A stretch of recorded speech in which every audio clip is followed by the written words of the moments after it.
Assalamualaikum semuanya. Apa kabar? Semoga sehat selalu ya.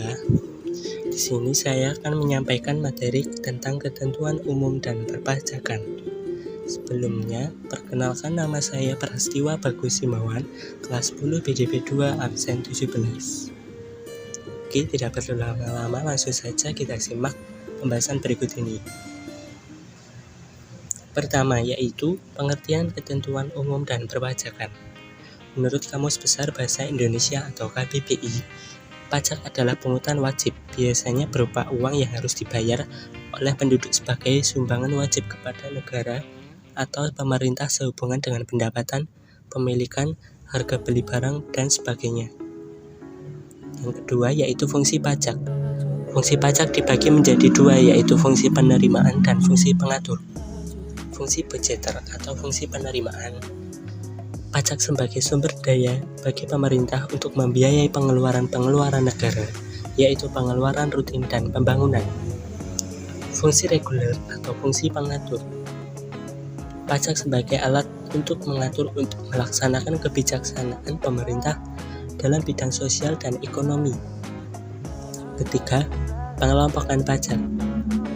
Pajak dikelompokkan menjadi tiga, yaitu pajak langsung dan pajak tidak langsung, pajak subjektif dan pajak objektif, pajak pusat dan pajak daerah. Keempat, jenis-jenis pajak. Jenis pajak dibagi menjadi dua, yaitu pajak pusat dan pajak daerah. Pajak pusat, yaitu pajak yang dipungut oleh pemerintah pusat dan digunakan untuk membiayai rumah tangga negara. Contoh pajak penghasilan, pajak pertambahan nilai, dan pajak penjualan atas barang mewah, pajak bumi dan bangunan, dan pajak biaya materai. Pajak daerah, yaitu pajak yang dipungut oleh pemerintah daerah dan digunakan untuk membiayai rumah tangga daerah. Pajak daerah terdiri atas pajak provinsi, contoh pajak kendaraan bermotor dan pajak bahan bakar kendaraan bermotor. Pajak kabupaten atau kota, contoh pajak hotel, pajak restoran, dan pajak hiburan. 5. Tata cara pemungutan pajak. Tata cara pemungutan pajak dibagi menjadi 4, yaitu pertama, asas pemungutan pajak. 2. Sistem pemungutan pajak. 3. Timbul dan hapusnya utang pajak. 6. Tarif pajak. 6.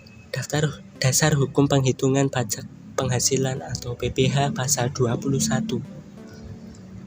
Tarif berdasarkan pasal 17 UU PPh diterapkan atas penghasilan kena pajak dari A. Pegawai tetap, termasuk pejabat negara, PNS, anggota TNI atau Polri, pejabat negara lainnya, pegawai BUMN, BUMD, dan anggota Dewan Komisaris atau Dewan Pengawas yang merangkap sebagai pegawai tetap pada perusahaan yang sama. B. Penerima pensiun yang dibayarkan secara bulanan. C. Pegawai tidak tetap, pemagang dan calon pegawai yang dibayarkan secara bulanan. D. Distributor perusahaan multilevel marketing atau direct selling dan kegiatan sejenis lainnya. 7. Dasar hukum penghitungan pajak penambahan nilai atau PPN.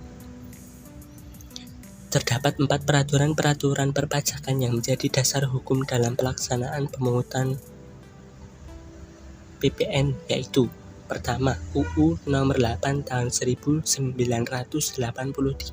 sebagaimana telah berubah terakhir dengan Undang-Undang Nomor 42 Tahun 2009. Kedua, Peraturan Menteri Keuangan Nomor 68/PMK.03/2010. 3. Peraturan Direktur Jenderal Pajak Nomor 44/PC/2010. 4. Keputusan Menteri Keuangan Nomor 563/KMK.03/2003. 8. Cara menghitung pajak penambahan nilai atau PPN. Nilai harga penagihan dikalikan dengan 100 dibagi 110. Hal ini akan mendapatkan harga pengenaan pajak. Sedangkan untuk mendapatkan pajak penambahan nilai PPN sama dengan 10% dikalikan dengan hasil harga pengenaan pajak. Contoh, penagihan atau pembelian barang 5 juta rupiah.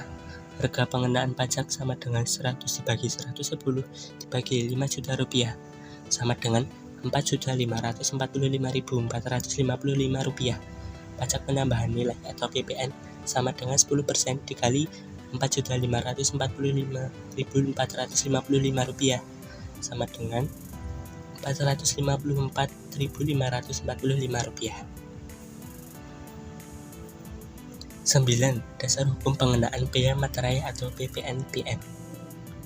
Terdapat 3 dasar hukum pengenaan bea materai atau PPNBM. Yang pertama yaitu Undang-Undang Nomor 13 Tahun 1985.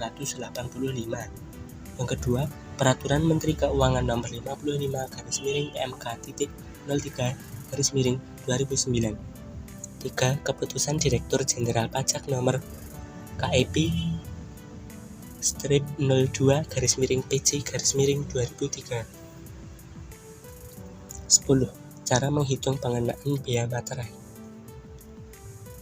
Dalam setiap pembuatan bukti pembayaran bendahara sebagai pihak penerima kwitansi terutang bea materai sebesar A. Rp3.000 di setiap bukti pembayaran yang nilai transaksinya di antara Rp250.000 sampai dengan Rp1.000.000. B. Rp6.000 di setiap bukti pembayaran yang nilai transaksinya di atas 1 juta.